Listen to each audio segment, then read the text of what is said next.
2027. Mr. Speaker, I want to conclude by saying this. Kenya is a constitutional democracy. Kenya is a constitutional democracy. Let people not hide under the guise of Gen Z to cause anarchy in our country, Mr. Speaker.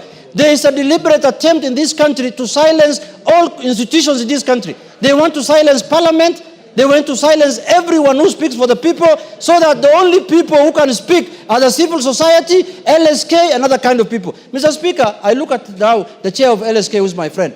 Her mandate has expanded from legal issues now to political issues. Now we should elect the president of LSK through universal suffrage. Because, Mr. Speaker, that's the work she's doing. She's doing politics all the time, Mr. Speaker, which is good for the country, but she should limit her work to advocacy of rights of the people, Mr. Speaker.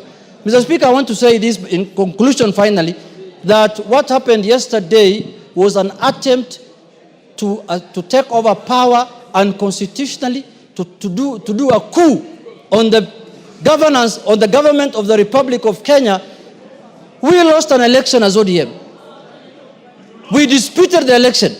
We went to the Supreme Court. The Supreme Court told us, you have lost the election. We abided by the decision of the Supreme Court. We never attempted to overthrow the government. What the hell can this Rigathi Gachagua do that he can take power through an orthodox means? Gachagua must be arrested as early as tomorrow.